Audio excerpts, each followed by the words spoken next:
Do you find yourself wide awake, staring at the ceiling when the clock hasn't even struck 4 a.m. yet? Maybe it's 3 a.m.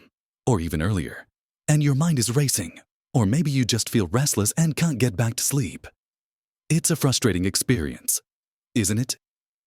You finally get into bed, hoping for a good night's rest, only to have your body decide the day needs to start before the sun even thinks about rising. You're not alone in this. Millions of people, especially as we get older, find themselves consistently waking up in the deep, dark hours of the morning. It can feel like your body is betraying you, robbing you of precious sleep and leaving you feeling tired, irritable, and just not quite right the next day. But what if this early waking isn't just a random inconvenience? What if it's your body trying to tell you something important about your sleep patterns and even your overall health?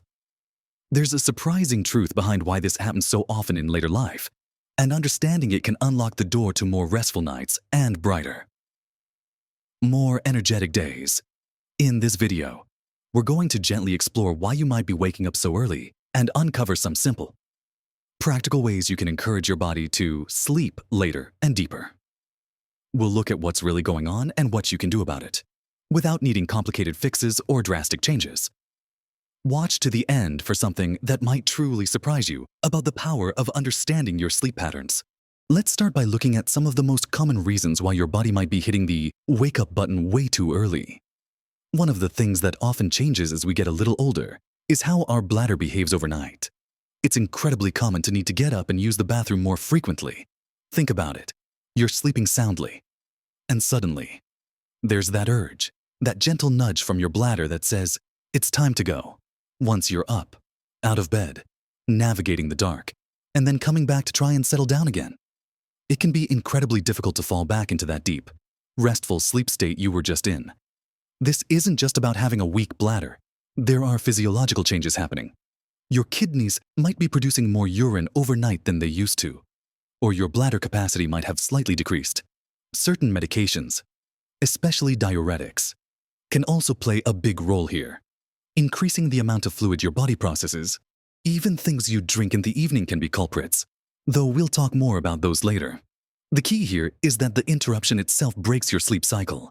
You've moved from a deeper phase into a lighter one to wake up and go to the bathroom, and sometimes your body just decides it's finished its sleep for now, especially if it was already in a lighter sleep phase when the urge hit. So, what can you do about this frequent nighttime visitor? It might seem obvious, but managing your fluid intake in the hours before bed can make a significant difference. Trying to front-load your hydration earlier in the day and tapering off drinks, especially water, in the couple of hours before you go to sleep can help reduce the need to get up. However, it's important not to dehydrate yourself during the day. It's a balance. You could also try double voiding right before you tuck in. This means emptying your bladder, waiting a few minutes, and trying again. Sometimes, you might empty a little more the second time, which can buy you some extra hours of sleep. For some people, elevating their legs for a while in the evening can help redistribute fluids, potentially reducing the amount that needs to be processed by the kidneys overnight. If you're on medication, particularly for blood pressure or heart conditions, it's always worth having a chat with your doctor. Sometimes, adjusting the timing of a dose might help reduce its diuretic effect during the night. But never change your medication schedule without talking to your doctor first. They understand your specific needs and can advise safely. It's also important to make those nighttime trips as quick and disruption-free as possible. Keep a clear path to the bathroom. Maybe use a small nightlight so you don't have to turn on bright overhead lights which signal "wake up" to your brain. And try to stay as relaxed and sleepy as you can during the trip. Getting back into bed quickly and comfortably is key to giving yourself the best chance of falling back asleep. Thinking about bladder control pads or protective bedding can also reduce anxiety about accidents, which itself can contribute to disrupted sleep. This is a practical step that acknowledges a common reality and allows you to focus on getting back to sleep rather than worrying. Addressing the need to get up is important, but equally crucial is making it easier to go back to sleep once you're back in bed. Avoid checking the time. Knowing it's 3 a.m. can just stress you out and make it harder to relax. Just focus on calming your mind and body as you settle back down. Breathing exercises or gentle relaxation techniques you can do in bed can be very helpful here. Now, waking up because you need the bathroom is one major culprit. But another very common reason for early waking is physical discomfort or pain. As we age, aches and pains can become more frequent. That old knee injury might start throbbing in the middle of the night. Or maybe back pain makes it hard to find a comfortable position. Lying still for long periods can sometimes make joints and muscles stiffen up, leading to discomfort that wakes you up. Conditions like arthritis, restless leg syndrome, or even just poor sleeping posture can all contribute. Waking up because you're uncomfortable or in pain is incredibly disruptive to sleep. Your body's alert system is triggered by the discomfort, making it hard to drift back off even if the initial pain subsides slightly. What can you do if pain is waking you up? Managing the underlying pain condition during the day is crucial. Of course. And that involves working with your doctor on appropriate treatments, whether that's medication, physical therapy, or other strategies. But there are also things you can do specifically for nighttime comfort. Ensure your mattress and pillows are supportive and comfortable. A mattress that's too old or too soft can worsen back pain. For example, sometimes a simple pillow strategically placed between your knees if you're a side sleeper, or under your knees if you're on your back, can help align your spine and reduce pressure points. Gentle stretching or movement before bed can sometimes help loosen stiff muscles and joints, making it easier to find a comfortable sleeping position. If pain is consistently waking you, discussing it with your doctor is essential. They might recommend specific pain relief options that are suitable for overnight use, or suggest different strategies for managing your condition. Sometimes, adjusting the timing of pain medication can help cover those crucial early morning hours. Another factor linked to waking up early, though perhaps less obvious than bladder or pain issues, is your immediate sleep environment. Think about your bedroom. Is it dark enough? Even small amounts of light from streetlights, digital clocks, or standby lights on electronics can disrupt melatonin production, the hormone that helps regulate sleep. As we get older, our eyes can become more sensitive to light changes during sleep, making these subtle sources more disruptive. Is your room a comfortable temperature? Too hot or too cold can make it hard to stay asleep. Your body works best for sleep in a cooler environment, generally somewhere between 60 and 67 degrees Fahrenheit, around 15 to 19 degrees Celsius. If your room is too warm, you might feel restless or wake up sweating. If it's too cold, you might wake up feeling shivery and needing to find extra blankets. Noise is another big one. Unexpected noises are the most disruptive, but even consistent background noise can prevent you from falling into deeper sleep stages. Living near a busy road, having a partner who snores loudly, or even household noises can fragment your sleep and make you more likely to wake up fully in the early hours. Making your bedroom a sleep sanctuary is a powerful step towards sleeping later. Invest in blackout curtains or blinds to keep light out. Consider earplugs or a white noise machine if noise is an issue. A white noise machine can create a consistent, soothing sound that helps mask disruptive noises and creates a calming environment. Pay attention to your bedding. Natural fibers like cotton or linen can help regulate temperature better than synthetic materials. Keeping your bedroom tidy and clutter-free can also contribute to a sense of calm and relaxation, making it easier to wind down and stay asleep. So, managing nighttime bathroom trips, addressing pain and discomfort, and optimizing your sleep environment are fundamental steps. But there are other, perhaps less direct, lifestyle factors that play a significant role in whether you wake up at 3 a.m. or sleep soundly until a more reasonable hour. Continuing our journey into why those early morning hours feel so unavoidable sometimes, let's think about what you're doing before you even get into bed. Your evening routine, or lack thereof, can dramatically influence the quality and duration of your sleep. As we get older, our body clock, our circadian rhythm, naturally tends to shift. Many people find themselves getting tired earlier in the evening and waking up earlier in the morning. This is a natural change for some. But lifestyle habits can either exacerbate this early waking or help regulate it better. What are you doing in the hour or two leading up to bedtime? Are you glued to a screen, a tablet, phone, or television? The blue light emitted by these devices can suppress melatonin production, making it harder to fall asleep and stay asleep. This is especially true in the hour before bed, instead of scrolling through social media or watching an exciting show. Try winding down with something calming. Reading a physical book, listening to soothing music, doing some gentle stretching, or simply having a quiet conversation with a loved one can signal to your body that it's time to prepare for rest. Creating a consistent bedtime routine helps reinforce your body's natural sleep-wake cycle. Going to bed at roughly the same time each night, even on weekends, helps regulate your internal clock. When you go to bed much earlier than you need to, you increase the likelihood of waking up in the middle of the night because your body has finished the amount of sleep it feels it needs based on that early bedtime. Finding the right bedtime for you is important. It should be when you genuinely feel tired. Similarly, sticking to a relatively consistent wake-up time, even after a poor night's sleep, can help reset your rhythm over time. It might feel counterintuitive to get up at your usual time when you're exhausted from waking at 3 a.m., but sleeping in too late can disrupt your ability to fall asleep the following night. Creating a cycle of fragmented sleep. Another significant factor is what you consume in the hours before bed. We touched on fluids for bladder issues, but caffeine and alcohol deserve special attention. Caffeine, found in coffee, tea, chocolate, and some sodas, is a stimulant. Its effects can last for several hours. Having a cup of coffee or tea too late in the afternoon or evening can keep your brain buzzing and make it difficult to stay asleep, often leading to those early morning awakenings. Everyone's sensitivity to caffeine is different. But as we age, our metabolism can slow down, meaning caffeine might linger in our system longer. Experiment with cutting off caffeine intake earlier in the day, perhaps after lunchtime, and see if that makes a difference. Alcohol might seem like it helps you fall asleep initially because it has a sedative effect. However, as your body processes the alcohol throughout the night, it actually disrupts your sleep architecture.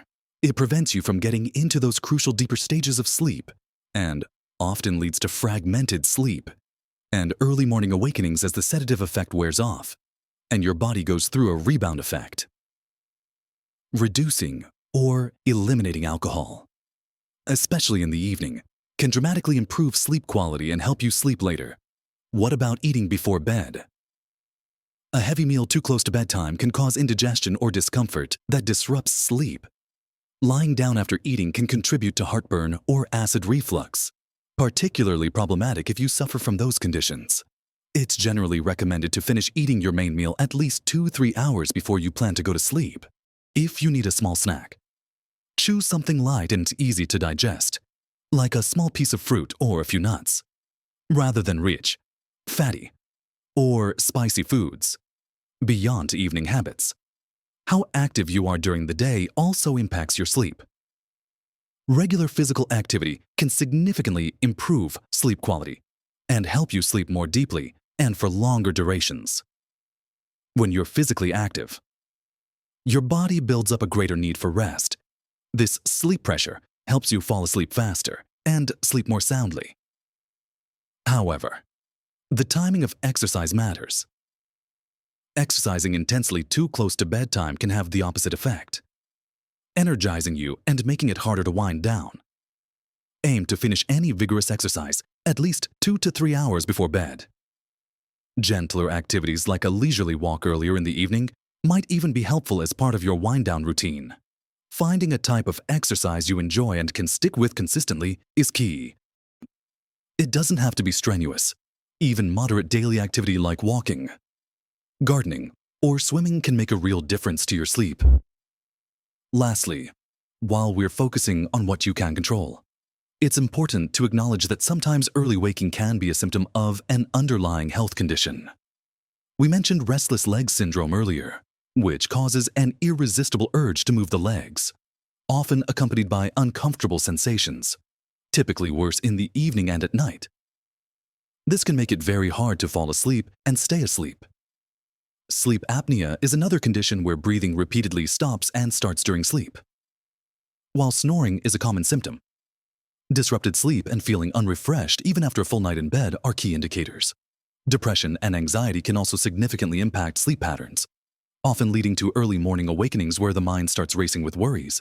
If you suspect an underlying health issue is contributing to your early waking, it's crucial to talk to your doctor. They can properly diagnose the problem and recommend appropriate treatment, which could involve lifestyle changes, medication, or other therapies, like a CPAP machine for sleep apnea. Trying to manage early waking without addressing an underlying condition will likely be frustrating.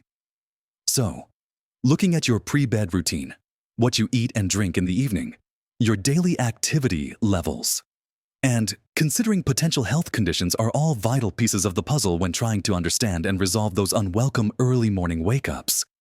By making small adjustments in these areas, you're not just tackling a symptom, you're working with your body to support its natural sleep processes. So, we've talked about the common culprits behind waking up before 4 a.m. Things like frequent trips to the bathroom, discomfort from pain or your sleeping environment, evening habits like screen time, caffeine and alcohol, the timing of meals, and even how active you are during the day. We've also touched on the possibility of underlying health conditions. It can feel like a lot to think about, and perhaps a little overwhelming to try and fix everything at once. But here's the encouraging part. You don't have to make huge, drastic changes overnight, even small. Consistent adjustments in one or two areas can start to shift the needle towards more restful, continuous sleep. Remember, your sleep patterns naturally change as you age, and waking up earlier than you did in your 20s is often normal. The key is whether you're able to fall back asleep easily, or if this early waking is leaving you feeling tired and impacting your day. If it's the latter, it's definitely worth paying attention to. Think of it like detective work. You're gathering clues about what might be disrupting your sleep. Maybe you start by keeping a simple sleep diary for a week or two. Note down when you go to bed, when you wake up both during the night and in the morning, what you ate and drank in the evening, when you exercised, and how you felt emotionally. This can often reveal patterns you weren't aware of.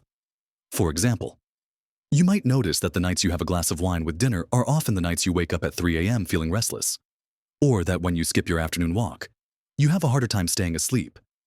Once you have some clues, pick one or two areas to focus on.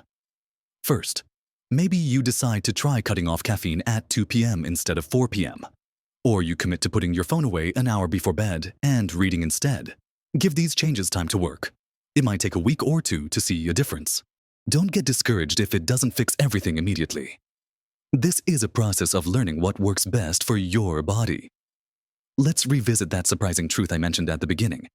While it might seem like waking up early is just an annoying part of getting older, consistent, fragmented sleep, especially if you're not able to fall back asleep, can have a ripple effect on your overall health. It's not just about feeling tired. Poor sleep is linked to a range of health issues as we age, including increased risk of falls, difficulty concentrating, mood changes, weakened immune function, and even impacts on cardiovascular health and blood sugar control. So, taking steps to improve your sleep isn't just about feeling more rested. It's a powerful investment in your long-term health and well-being. Conversely, when you start to get more consistent, quality sleep, you might find that other aspects of your health naturally improve. Your mood might lift. Your energy levels might increase. You might find it easier to manage your weight or blood sugar, and your ability to focus and remember things could sharpen. That's the surprising part. Improving your sleep is one of the most impactful things you can do for your health across the board. And it often has positive knock-on effects you might not expect. It's like a foundation upon which other healthy habits are easier to build and more effective. So, don't dismiss those early morning wake-ups as simply part of getting old. See them as a signal that your body is giving you an opportunity to make some positive changes that can benefit you in so many ways. Be patient and kind to yourself as you experiment with different strategies. Some days will be better than others. The goal isn't necessarily to sleep until 8 a.m. every single day, especially if your body clock is naturally shifting. The goal is to get enough restful sleep so you feel refreshed and able to enjoy your life during the day. If you've tried making changes and are still struggling with early waking, or feel it's significantly impacting your quality of life, please do reach out to your doctor. There are effective treatments available for many sleep disorders, and sometimes professional guidance is exactly what's needed to get back on track. Don't feel you have to tough it out alone. Embracing these strategies, making small adjustments, and listening to your body can make a real difference in reclaiming your nights and feeling more vibrant during the day. It's never too late to improve your sleep, and the benefits are truly profound for your health and happiness. We hope this has given you some helpful insights and practical ideas to explore. If you found this video useful, we'd love to hear from you in the comments below. Have you experienced early morning waking? What strategies have helped you? Sharing your experiences can help others in our community too. And if you'd like to see more videos like this, please give this video a like and subscribe to the channel so you don't miss out on future tips and advice for living your best life at every age. Remember, small changes can make a big difference to your health and happiness.